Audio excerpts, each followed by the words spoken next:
अस्सलामुअलैकुम दोस्तों, I hope कि आप सभी खैरियत से होंगे, जहां होंगे खुश होंगे। आज की वीडियो के साथ मैं हूं आपका होस्ट मुंकासिम और आप देख रहे हैं ऑल काइंड ट्यूटोरियल। आज की वीडियो में हम इनपुट का न्यू टैग जानेंगे कि आप किस तरह नए टैग के जरिए अपनी इमेज अपने ब्राउजर में शो करा सकते हैं। तो चलिए इसी को हम प्रैक्टिकल करते हैं और देखते हैं कि आप किस तरह किसी भी किस्म की इमेज को किस तरह अपने ब्राउजर में शो करा सकते हैं। तो इससे पहले हम ये जान लेते हैं कि इमेज की कितनी टाइप्स की हैं। वैसे देखा जाए तो इमेज बहुत सारी टाइप्स होती हैं, लेकिन जो ज्यादातर अमूमन इस्तेमाल की जाती हैं वो तकरीबन 3 किस्म की होती हैं। सबसे पहले जो नंबर पर इमेज की टाइप्स होती है वो होती है जेपीजी। के बाद जो हम ज्यादातर इस्तेमाल करते हैं एचडी में वो होती है पीएनजी। तीसरे नंबर पर जेफिफ छोटी इमेज के लिए हम उसको इस्तेमाल करेंगे अपनी एचटीएमएल के जरिए, लेकिन हम तो जो मोस्टली कॉमन यूज होती है पीएनजी या जेपीजी, हम उसको इस्तेमाल करके अपने ब्राउजर में अपनी किसी भी किस्म की इमेज को शो करा सकते हैं। तो चलिए फिर स्टार्ट करते हैं।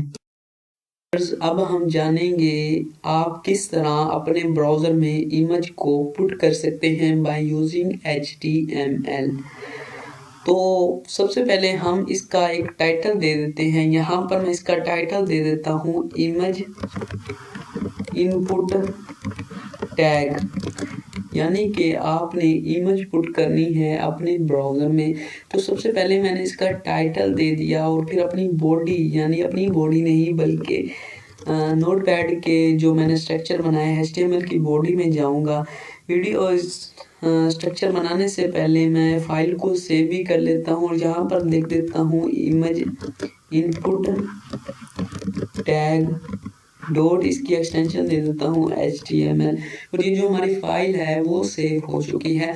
यहाँ पर आपने इमेज दाखिल करने के लिए आपने सबसे पहले ग्रेटर देन का साइन दबाना है, फिर आपने इमेज, यानी कि आप इमेज डाल रहे हैं तो फिर IMG का नाम देना है, फिर आपने इसके बाद सोर्स देना है कि हमने इमेज कहाँ से उठानी है, इज इक्वल टू यहाँ पर हमने इमेज का नाम और उसकी एक्सटेंशन देनी है। फॉर एग्जांपल मेरी एक इमेज पड़ी है यहाँ पर डेस्कटॉप पर, ये इमेज है।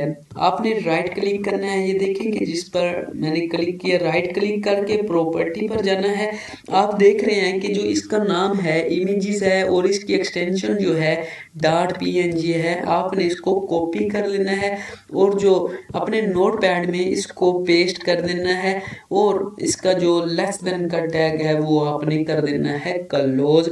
अब मैं इसको ओपन इन ब्राउजर करने वाला हूँ। ये जो हमारी फाइल है ये कहाँ पड़ी है, यहाँ पर इमेज इनपुट टैग। आप देखेंगे कि हमारी इमेज जो है वो आसानी से यहाँ पर अपने ब्राउजर में आ चुकी है। आप इसे यहाँ से जूम मैं कर देता हूँ। ये तो मैं सिर्फ जूम कर रहा हूँ, ना कि इसकी विड्थ चेंज कर रहा हूँ, ठीक है।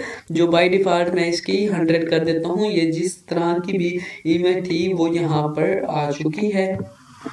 अच्छा जी, अब इसकी हम प्रॉपर्टी पर जाते हैं कि इमेज में कौन कौन सी प्रॉपर्टी यूज हो सकती हैं।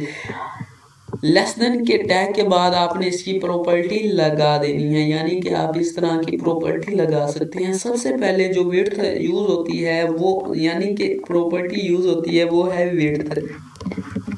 विड्थ इज इक्वल टू, आप विड्थ पिक्सल में भी दे सकते हैं, आप विड्थ परसेंटेज में भी दे सकते हैं। इस बात का ख्याल रखना है कि 1% 10 पिक्सल के बराबर होता है और 1000 पिक्सल हो तो 100% बनता है और 100% हो तो 1000 पिक्सल बनता है। या फिर आप पिक्सल में देंगे तो 10 गुना ज्यादा देंगे परसेंट से, अगर परसेंट में दे रहे हैं तो 10 गुना कम देंगे। यानी कि मैं इसकी विड्थ देता हूँ 50%, यानी कि 500 पिक्सल। जी हाँ, 500 पिक्सल देने पर आप देख रहे हैं कि जो हमारी इमेज है वो 500 पिक्सल की हो चुकी है। अब आपने दूसरी प्रॉपर्टी ध्यान रख लेनी है, हाइट। यानी कि आप देख रहे हैं कि इसकी बाय डिफॉल्ट 50% विड्थ देने से इसकी हाइट आ चुकी है, लेकिन हम इसके ज़रिए भी HTML के ज़रिए भी इसकी हाइट फिक्स कर सकते हैं। यानी मैं यहाँ पर हाइट लिखूंगा इज इक्वल टू, मैं इसकी हाइट जो है वो चाहता हूँ कि ये जो इसकी विड्थ है वो 50% ही रहेगी, लेकिन मैं इसकी हाइट चेंज करना चाहता हूँ। मैं चाहता हूँ कि जो इसकी हाइट है वो 70% हो जाए। रिफ्रेश करने पर देखेंगे जो हाइट थी थोड़ी सी बिग हो चुकी है। अब मैं इसकी जो हाइट है वो ज़रा ज़्यादा दूंगा, 500, यानी कि मैं दे देता हूँ 200%, जी हाँ 2000 पिक्सल दूंगा। और देखेंगे कि इमेज जो है वो बड़ी सी हो गई है। आप बगैर किसी वीडियो एडिटर के या फिर पिक एडिटर के इस तरह आप इसकी विड्थ भी चेंज कर सकते हैं।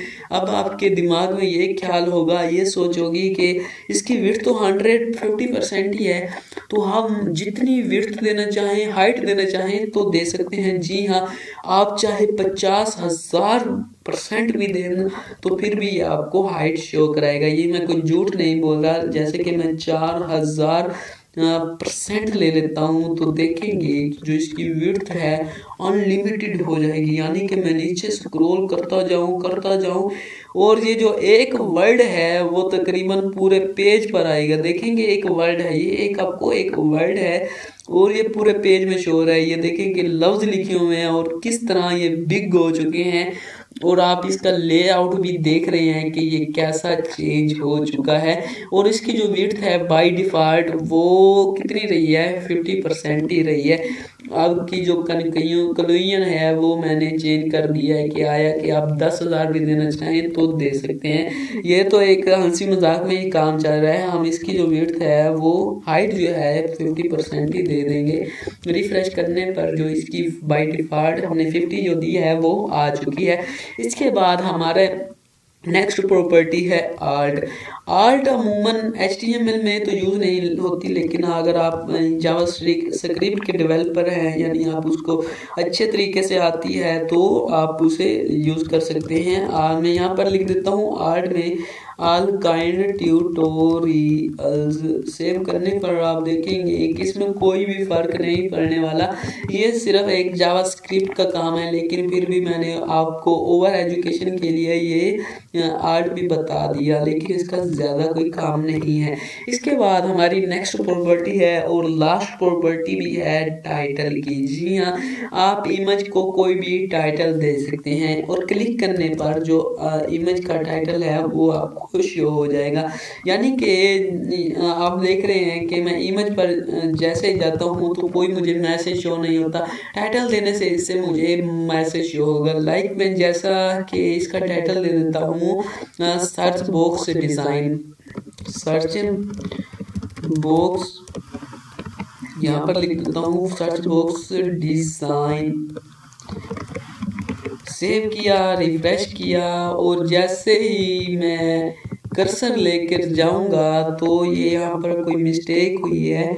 टाइटल की स्पेलिंग ठीक है, सर्च बॉक्स डिज़ाइन भी ठीक है। सेव करूँगा, रिफ्रेश करने पर मैं इस पर क्लिक करूँगा, बट ये ऐसा नहीं हो रहा।